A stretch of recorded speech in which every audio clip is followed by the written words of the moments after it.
Bien, queridos muchachos, muchachas, esta es entonces la primera clase de campos electromagnéticos. Como les había comentado, lo primero va a ser un recorderis de lo que es análisis vectorial, lo básico, y para introducirnos un poquito a la notación que vamos a utilizar a través del curso, ¿no?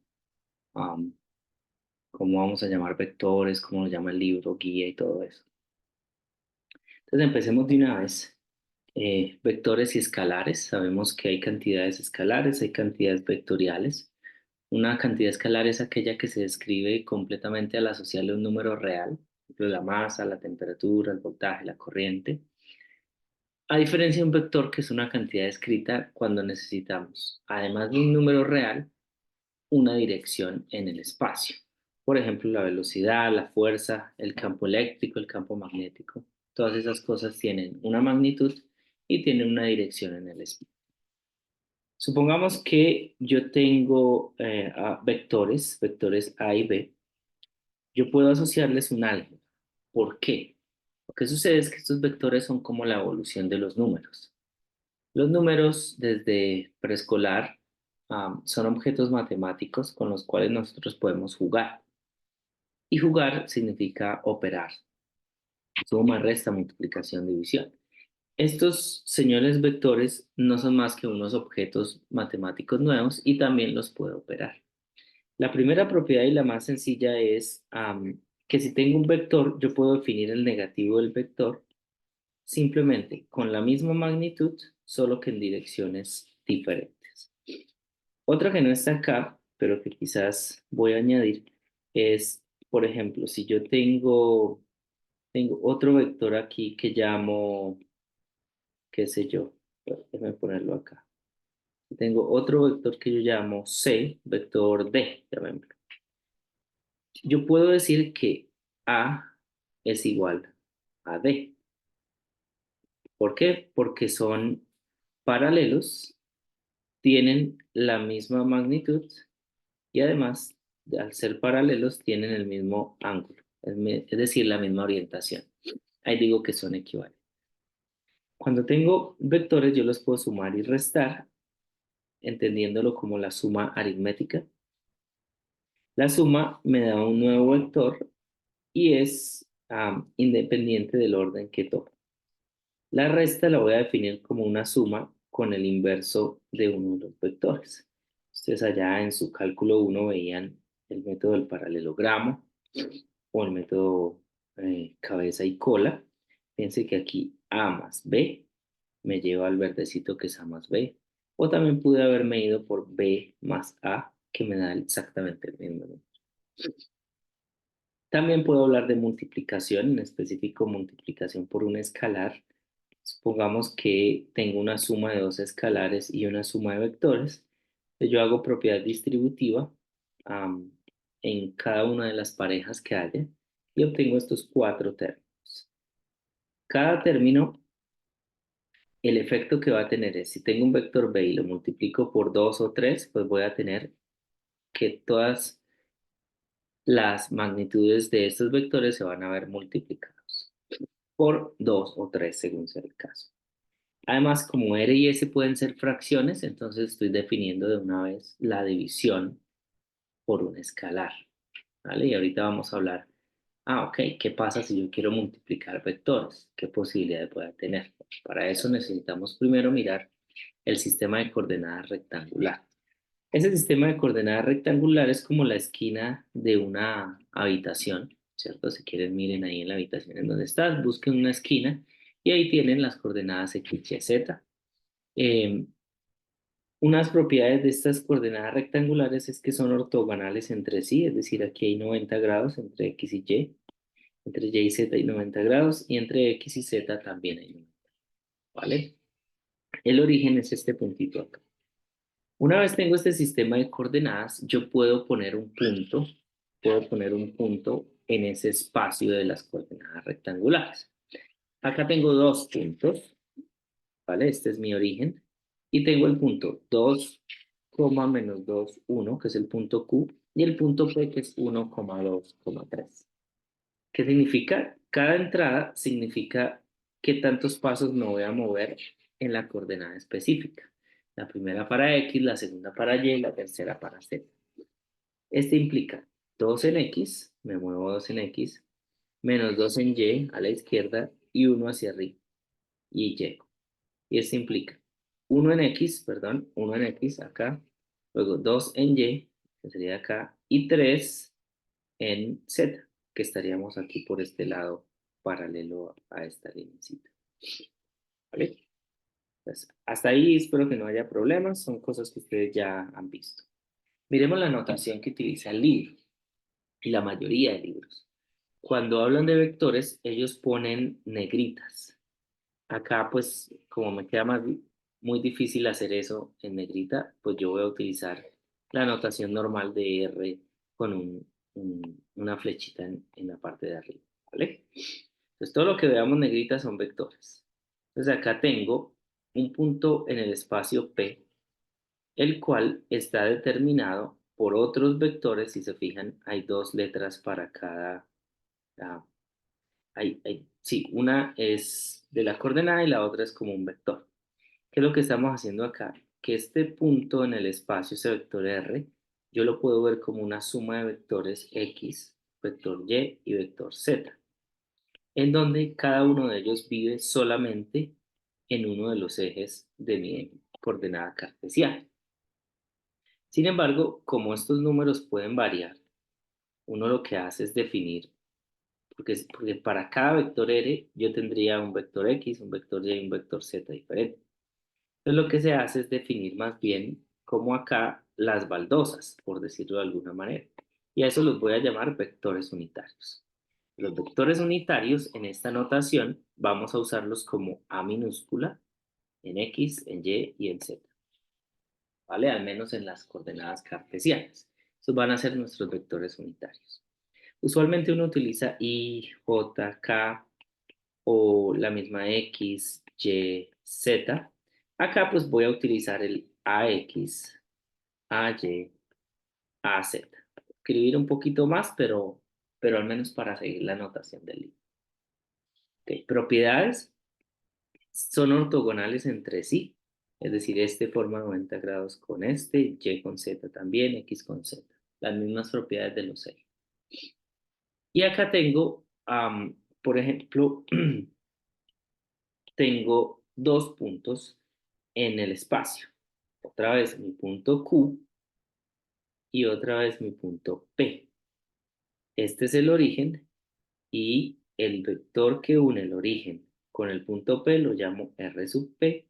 El vector que une el origen con el punto Q lo llamo R sub Q. Y lo que une RP con Q lo voy a llamar R sub PQ, que es un vector. Y ese vector va a ser igual a la diferencia entre RQ y RP. Miremos cómo es eso. Miremoslo aquí primero antes de ver las coordenadas. Si este es RQ, sale del origen hacia acá, del origen hacia acá, y este es RP, yo puedo poner RQ acá, este sería RQ, y lo traslado aquí para hacer paralelogramo, o más bien cabeza y cola. Ese sería menos RP. Entonces, RQ más menos RP es este señor de acá, empezando en el origen, ¿vale? Y terminando en la cabeza de menos RP. Pero si se fijan, este vector es exactamente igual a este vector de acá. Yo puedo decir que RPQ es exactamente RQ menos RP. Y fíjense que aquí lo vemos incluso mejor. Yo tengo RQ tiene asociado unas coordenadas con sus vectores unitarios, en X, en Y y en Z, 2 menos 2, 1. En P también tengo 1, 2, 3, que es este. Hago la resta y me da 1 menos 4 menos 2. 1 menos 4 menos 2. Quiere decir que si empiezo aquí en la cola de RPQ, me voy a mover 1 en X, 4 negativo en Y y 2 negativo en Z. Acá no importa que este no esté en el origen, porque como vimos al inicio, dos vectores que son paralelos son equivalentes. Y acá, pues lo que se hace es simplemente este vector lo podría trasladar yo acá y van a ser exactamente los mismos, que sería la comparación con este. Por eso es que cuando yo tengo vector A, vector A y vector B acá, y hago esta unión, este vector es A menos B, ¿ok? Lo contrario, perdón, lo contrario. Si este es A y este es B, este vector de acá es B menos A. Ahí está. Bien. Entonces, yo puedo escribir un vector con sus vectores unitarios y a estos los llamo componentes cartesianos. Y puedo utilizar Pitágoras para encontrar la magnitud del vector en el espacio tridimensional y puedo también inventarme un vector unitario en esa dirección de B, que es simplemente el vector dividido en su magnitud, porque un vector unitario tiene norma o tiene magnitud 1. Si este es mi vector B y yo quiero un vector unitario A sub B, pues ¿qué hago? Agarro todo el vector, lo divido entre su norma o su magnitud y ya tengo este vector, que es un vector que me da la dirección del vector que quiero, en este caso B. Así como A sub X me da un vector unitario de magnitud 1 en dirección X, A sub Y me da en dirección Y, A sub Z en dirección Z, pues el vector unitario A sub B va a estar en la dirección de B. Eso es lo que estábamos hablando ahí. Un ejemplo, yo quiero calcular el vector unitario G para este punto, asociado al punto 2 menos 2 menos 1. Entonces al punto le asocio el vector en sus coordenadas, ¿vale? Luego le saco la norma, que en este caso sería 3, verifiquen esos números, y después hago el vector G dividido en la norma que es 3 y ya tengo 2 tercios, menos 2 tercios, menos 1 tercio. Verifiquen que la norma de A, G, sea igual a 1. Es fácil de ver, ¿no? 2 tercios al cuadrado más menos 2 tercios al cuadrado más menos 1 tercio al cuadrado me debe dar 1. Y aquí es donde empiezan las tareas. La primera tarea es el ejercicio 1.1 que está en la página 7 del libro guía, ¿vale? Para que ustedes suelten la mano. Luego, tenemos que hablar de un campo vectorial. Un campo vectorial se define formalmente como una función matemática que asocia un vector a cada punto del espacio en una región. Entonces, recuerden que una función es una maquinita. Tienes una entrada, tienes la función y te da la salida. ¿Ok? Entonces aquí, ¿cuál es la entrada? Pues son los puntos del espacio. Y los puntos del espacio yo los puedo caracterizar con R. Entonces, un vector, perdón, una función de vectores en cada punto del espacio, pues se ve algo así. Me da un vector, porque esa es la salida, ¿vale? La salida es un vector. La entrada es un vector. Y aquí está la función que me toma este vector y me lo transforma en otro. Entonces, eso es lo que es una función. Si yo digo que V, quizás este no lleva, ajá. Supongamos que V yo lo estoy definiendo como el espacio donde viven los vectores. Eso se llama un espacio vectorial. Entonces la función campo vectorial me toma un elemento de ese espacio de vectores y me lo traslada al mismo espacio de vectores, lo que les estaba diciendo. El elemento es R, que es la entrada, y la salida es G como función de R, o de R, pues, como quieran, ¿vale? En contraste, tenemos un campo escalar. Un campo escalar es un número, o escalar, asociado a cada punto del espacio. Entonces, la función campo escalar me lleva desde el campo, desde el espacio de vectores hasta el espacio de los números reales. Me toma un vector R que vive en este espacio y a través de la función t me lo convierte en un número. Eso es un campo escalar. Por ejemplo, un campo de temperaturas es un campo escalar. En cada punto del espacio le corresponde un número. El campo eléctrico es un campo vectorial porque en cada punto del espacio le corresponde un vector. Miremos este ejemplo. Y es que al ser una función, cada componente en cada dirección de mi vector original puede depender de las tres coordenadas x, y, z. Por ejemplo, es un x es una función tanto de x, y y z. El b sub y también es función de estas tres. Y el b sub z también es función de estas tres. Un ejemplo sería este. Supongamos que R es en general de esta manera, ¿no? Coordenada X en dirección X, Y en dirección Z, Z en dirección Z.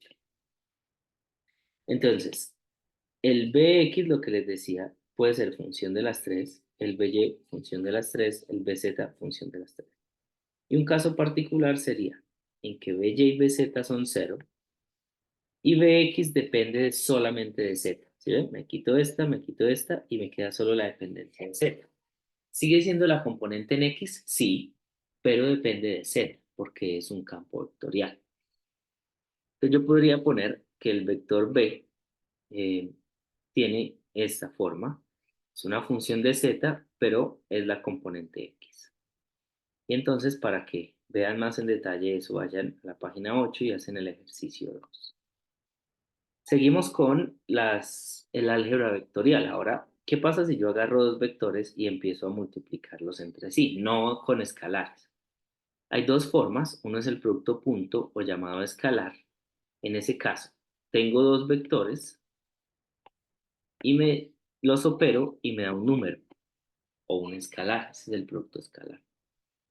Propiedades. El producto escalar no depende del orden. A punto B es lo mismo que B punto A. Tengo la definición aquí de cómo es un número. A la izquierda es un número y a la derecha es un número. Magnitud A, magnitud B, con el coseno que hay entre ellos dos. Y este número pertenece a los reales. Ya con la definición más concreta entre componentes, yo puedo poner los dos vectores en sus componentes y utilizar unas propiedades de los vectores unitarios. Como ellos son perpendiculares entre sí, y como esto depende del coseno, el coseno de 90 es cero. Entonces, cosas que no sean iguales, porque tengo dos opciones, o son iguales cuando el coseno de teta es 1, es decir, teta es igual a cero, o son perpendiculares cuando el coseno de teta vale cero, porque el teta vale 90. Entonces, el producto punto entre vectores unitarios va a ser diferente de cero solamente cuando estos índices son iguales, ¿vale? Donde I, J, S, X, Y, Z. Entonces, AX punto AX es 1, AX punto AY es 0, AX punto AZ es 0, y así sucesivamente. Así que solo me van a sobrevivir los que son iguales. Entonces, tengo dos definiciones para el mismo producto. Y acá puedo hacer una pausa. El coseno, tenemos la noción de que son proyecciones, ¿vale? Cuando hablábamos de vectores en cálculo, específicamente en dos dimensiones, que es donde se aprenden vectores más fácil. Allá decíamos, el coseno es con la X, el seno es con la Y, pero eso son proyecciones. Si yo pongo una luz acá, ¿vale? Es como si se formara una sombra aquí. Entonces este sería el B coseno de teta. O si lo pongo desde acá la luz, pues entonces la proyección es esta, que es A coseno de teta. Por eso es que estas dos son iguales. Yo puedo hacer la proyección de A sobre B o la proyección de B sobre A y me va a dar lo mismo. Miremos este ejemplo. Tengo un campo vectorial G de esta forma y tengo un punto Q que es 4, 5, 2. Primera pregunta. ¿Quién es el vector asociado a este campo vectorial en el punto Q? En otras palabras, evalúo el campo vectorial como función del punto Q. 4 es X, 5 es Y, 2 es Z. Y como estos ya son funciones de X, Y, Z, pues los puedo reemplazar y obtengo este señor de acá. Fácil, fácil. Segunda pregunta.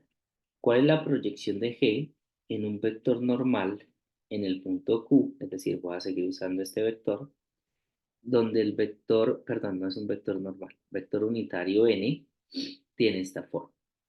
Lo primero es verificar que esto sea un vector unitario, ¿no? Tengo 4 novenos más 1 menos 4 novenos me da, perdón, 8 novenos, porque este es negativo al cuadrado. Este me da otros 4 novenos, 4 y 4 son 8 novenos, más un noveno me da 9 novenos, que es 1, o sea, este es unitario. Y esto se le conoce como la componente escalar en la dirección a sub n, que es nada más que la proyección sobre este vector unitario, no es más. Entonces, lo evalúo, ya tengo el vector de aquí arriba, y le hago producto punto con el vector unitario. Entonces es coordenada, coordenada, ¿no? 5 por 2 tercios, 10 tercios, menos 10 por 1 sobre 3, o sea, menos 10 tercios, y 3 por menos 2 tercios, que es menos 2, todo me da menos 2. Lo otro es entonces, ¿cuál es el vector o cuál es la componente vectorial de G en Q en la dirección A sub n? En otras palabras, es este número, porque esta es la magnitud. Si este es G, ¿vale? Y este es A sub n, entonces me están preguntando, ¿cuál es la proyección? Es decir, este de acá, la sombra, acuérdense, de G sobre el vector unitario. Y entonces, una vez tengo ese, pues me están preguntando, este es el A sub n, me están preguntando, ah, yo quería que quedara en la misma. Déjenme, lo hago aquí así. Entonces tengo G, ¿vale? Este es el original en Q, ¿no? Este es Q. Luego, supongamos que tenemos, qué sé yo, este es el A sub n, el vector unitario sub n. Entonces, la proyección, si le pongo aquí la linterna, va a ser algo acá. Entonces, pongámosle rojito. Pues digamos que es algo aquí así. Esa es la proyección. Una cosa es la proyección, que es el valor, y otro es el vector, que es la flechita roja. Ese es el que me están preguntando acá, que es la componente vectorial de G en Q en la dirección a sub n. Entonces es agarrar lo que ya tengo, multiplicarlo por el vector unitario, que es esto de ahí. Entonces es bastante sencillo. La otra pregunta que puede surgir es calcular este ángulo. ¿Cuál es ese ángulo? ¿Ok? Pues, ¿cómo se hace? Con la definición de producto escalar. Ya tengo el producto escalar, que era menos 2 por un lado, con componentes, pero también tengo la definición con las magnitudes y el coseno. Este es 1 porque es unitario, y este lo hago con Pitágoras, y despejo el coseno y me da 99.9 grados. O sea, en realidad este dibujo que hice no es tan acertado. Y tiene sentido, ¿no? Porque ya había dicho que esta proyección era negativa. En realidad eso se ve, si este es el G, um, entonces el A viene siendo, es 90 grados, ¿no? 99, como por acá, el A sub n, A gorrito n. En donde la proyección, pues va a ser en este lado. ¿Sí ven que es negativa? Menos 2. Okay. Bien, continuamos. Entonces ya tenemos el ángulo y ahí ya acaba. Otra vez, ejercicio en la página 11. Lo bueno de estos ejercicios es que traen la respuesta ahí. Pues no traen el procedimiento, pero sí la respuesta. Otra forma de encontrar productos o de operar vectores es que al operarlos me den otro vector. El anterior me daba un número, por eso era producto escalar. Este me da un vector, por eso es producto vectorial. También conocido como el producto cruz. Yo tengo dos vectores, A, B, y los multiplico, obtengo un vector C que tiene unas características específicas que son perpendiculares tanto a A como a B. Y la dirección se da a través de la regla de la mano derecha. Entonces, aquí sí importa el orden. Me paro en A con estos dedos, luego cierro la mano en dirección de B y en donde apunte el pulgar va a ser la dirección del nuevo vector. La magnitud la puedo calcular con esta ecuación, ¿vale? Y lo que les decía, ahí me importa el orden, porque A cruz B me da C en esta dirección, regla de la mano derecha, pero B cruz A me va a dar en la otra dirección, de hecho es la dirección opuesta, entonces es menos B cruz A. El otro caso de definición con, con fórmula sería a través del determinante. Entonces, esta fórmula me da la magnitud y con la regla de la mano derecha obtengo la dirección. Es un vector. O si quiero todo de una vez, utilizo el determinante. Ustedes ya saben cómo calcular determinante, ¿cierto? Tapo acá, este menos este, luego menos este, acá, tapo, diagonal, tapo, y este positivo menos este negativo, que es lo que tengo. También pude haberlo hecho desde este punto de vista sin el determinante usando estas reglas. El producto cruz entre vectores unitarios va en este orden. A cruz Y es AZ, AY cruz AZ es AX. Y si me devuelvo, agarro un negativo. AX cruz AZ es menos AY, etc. Entonces, otro problema que deben hacer es la página 13, el ejercicio 4. Bien, espero que hasta ahí está claro. No es tan complicado, es un recorderis. Ahora vamos a ver coordenadas no cartesianas, sino otros sistemas que vamos a utilizar alrededor del curso. En este caso, cilíndricas y esféricas.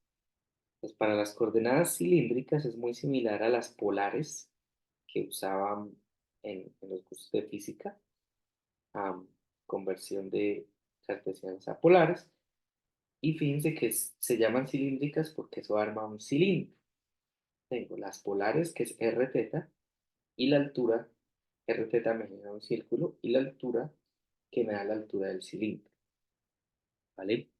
En este caso también tengo vectores unitarios, que es a sub rho, a sub phi y a sub z. Estos son los vectores, cumplen con exactamente la misma condición de la anterior, son el producto cruz, te da el otro, eso lo que implica es que son ortogonales entre sí, ¿vale? Miremoslo acá. Este es un punto P, ¿vale? Este es un punto P. Tiene un ρ que me genera un círculo, si lo ven. Los puntos en ese que tiene el mismo ρ es un semicírculo. Además, tiene una posición, un ángulo phi, que es el ángulo que genera con respecto al eje X y la proyección del punto P sobre el plano XY. Este es el plano XY, piso. Ponle una linterna acá. La sombra que dé, mides este ángulo de acá y ese es el ángulo phi. ¿Okay? Cuando phi es constante, eso te da un plano. Porque si este es, esperemos que se vaya, si este es el origen y estás acá, toda esta línea es este plano que genera. Es el mismo ángulo phi. Y el z me da la altura del cilindro. Eso es lo que es. Acá quizás se ve mejor. Y en el punto P lo proyectan, miden el ángulo phi. Tengo un radio ρ sub 1 y tengo una altura z sub 1. De manera que este punto en coordenadas cilíndricas está bien definido con las coordenadas ρ1, φ1 y z1. Si este es ρ1, yo puedo seguir en esa dirección y defino el vector unitario a sub ρ. Si este es el movimiento del ángulo phi, entonces en este punto me vengo moviendo así, es tangente a la superficie del cilindro, ese es el vector unitario. Y si este es el z0 y me muevo en z, quiere decir que este es a sub z. Fíjense que son perpendiculares entre sí. Bien. Además de eso, yo puedo definir un diferencial de volumen. En el caso anterior no lo mencioné, pero era sencillo. Allá se genera un cubito, ¿no? Un cubito en las cartesianas. Este es de X, este es de Y, este es de Z. Entonces, los diferenciales de área son de X de Y, las caras, de Z de Y o de Y de Z, y me faltaría de X de Z, ¿vale? Esos son los de área. Y el diferencial de volumen sería pues, la multiplicación de los tres. Ah, ya lo puse en orden que no era. Bueno, el orden de los factores no altera el producto, ¿vale? Por eso no lo puse, porque era evidente. Aquí, ups, aquí, como no es tan evidente, miremos cómo funciona. Vamos, sumo acá, listo. Entonces tengo un punto P que está en la esquina que no se ve acá, ¿vale? Este es el phi, este es el rho y este es el z. Entonces está ahí. En rho yo puedo moverme un rho más de rho, que sería esta distancia de acá. En phi yo puedo irme un ángulo más allá, que sería el phi más de phi. Y en z, pues lo mismo que antes. Si este es z, puedo subir un dz, ¿vale? Como esto es ángulo, esta distancia que está acá es una longitud de arco. La longitud de arco siempre es r teta, ¿cierto? Esa es la longitud de arco que aprendimos. ¿Cuál es el radio? Rho. ¿Cuál es el cambio en el ángulo? El de teta, pues es el de phi. De distancia, distancia y distancia. Y ya me quedó. Yo puedo decir que los diferenciales de área son rho de rho, esta por esta, me da la cara, ¿qué cara me da esa? La de abajo, ¿no? La cara de abajo. Rho de phi o rho de phi de rho, el orden no importa. La otra cara sería rho de phi por dz, que sería esta cara del frente por este lado. Y la que me falta sería solo de rho con dz, es decir, la que está aquí atrás. Entonces, la de abajo, la del frente y la del ladito por detrás. Y el volumen sería la multiplicación de estos tres. Entonces, en coordenadas cilíndricas, esos son mis diferenciales de área y mis diferenciales um, de volumen, mi diferencia. Sencillo, ¿no? Como esto no es más que un cambio de coordenadas, pues yo tengo que tener un diccionario, cómo paso de uno al otro. Y aquí está. Este es el punto P. Fíjense que aquí estoy repartiendo en componentes este rho. Yo tengo componente rho seno de phi, rho coseno de phi, que no es más que las componentes en X y en Y, y el Z pues es el original. Entonces mi diccionario para pasar de cilíndricas a cartesianas es este, o de cartesianas a cilíndricas sería este que es la inversa, que es lo que aprendimos de polares, si se fijan. Algunas expresiones útiles, el producto punto entre los vectores unitarios de los dos sistemas coordenados. AX punto A rho es coseno de phi, AX a phi es menos seno de phi. Convénzanse de esto, ¿vale? Es bastante sencillo, solo la proyección ahí. De manera que si yo hago un ejemplo de este campo vectorial y lo quiero pasar a cilíndricas, porque está en cartesianas, ¿cómo sería? Pues voy a proyectar este campo vectorial sobre cada uno de los ejes en cilíndricas. Lo proyecto sobre ρ, sobre phi y sobre z, utilizando estas reglas de producto punto. Este es todo por a sub ρ, es como ax a ρ es coseno de phi, pues me queda y coseno de phi. Aquí yo lo que utilizo es, para no escribir tanto, esto, ¿no? Coseno de phi es c phi, seno de phi es s phi, etc. Verifiquen por favor esto, bastante sencillo. B sub rho va a ser 0, B sub phi va a ser menos rho y B sub z va a ser z. De manera que este vector, en particular ese campo vectorial, que está descrito en coordenadas cartesianas, va a tener esta forma en coordenadas cilíndricas. Más sencillo, ¿no? Solo dos componentes. Seguimos con las tareas. Página 18 hay dos ejercicios que pueden hacer. Eso nos lleva a la última parte, que serían de este repaso de vectorial, serían las coordenadas esféricas. Como su nombre lo dice, ahora tengo que agarrar una porción esférica. Tengo el mismo punto P. Lo va a caracterizar.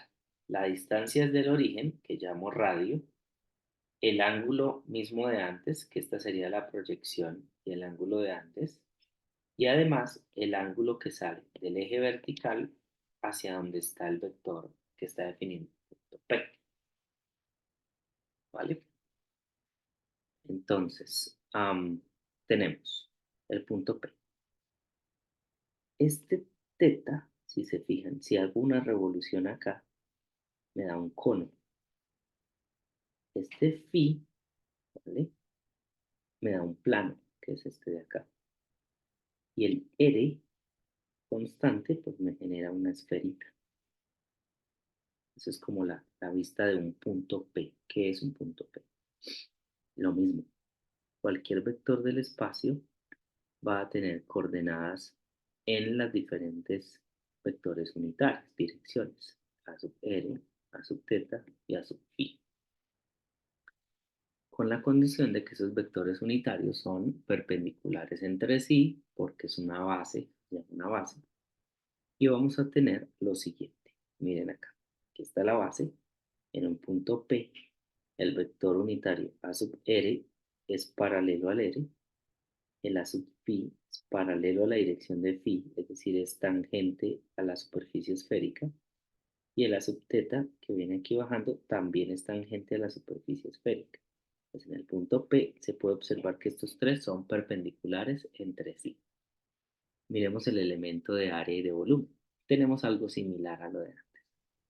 El de R, que es el aumento del radio, el R de teta, que es la longitud de arco sobre teta, y el de phi con el R, que es la longitud de arco del otro, pero ¿por qué aparece este seno de teta?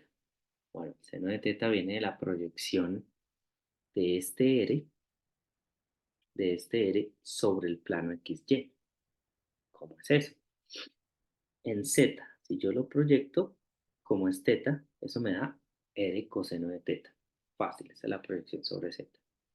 Eso quiere decir que aquí abajo, esta proyección, miren que esto es un paralelogramo, esta es R coseno de teta, y esta proyección, que es esta misma, es R seno de teta. Y esta es la que agarro para calcular la longitud de arco S, es decir, ¿cuál es la distancia que está aquí abajo? R seno de teta. ¿Cuál es el ángulo que me muevo? Pues el de phi. Por eso me aparece R seno de teta de phi.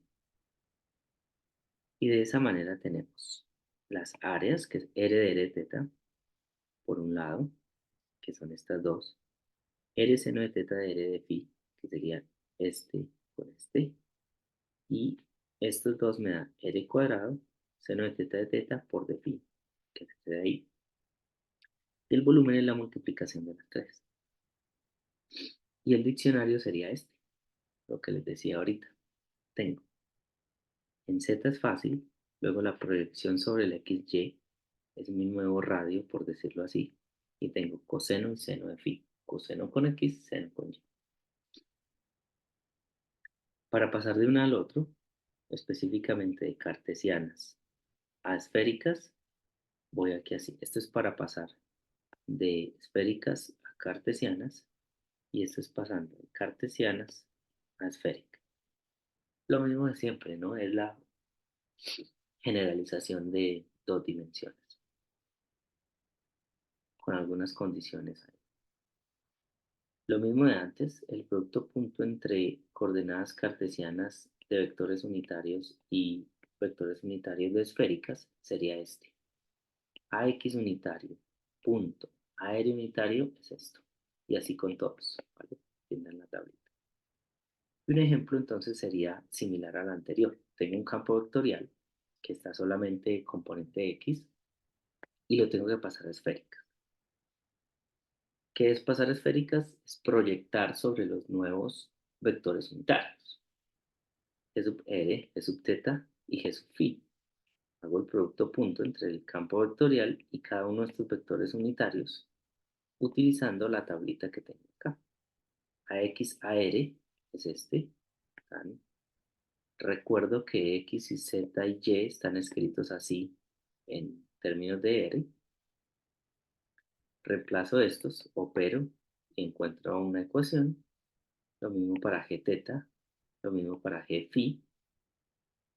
Agarro, factorizo.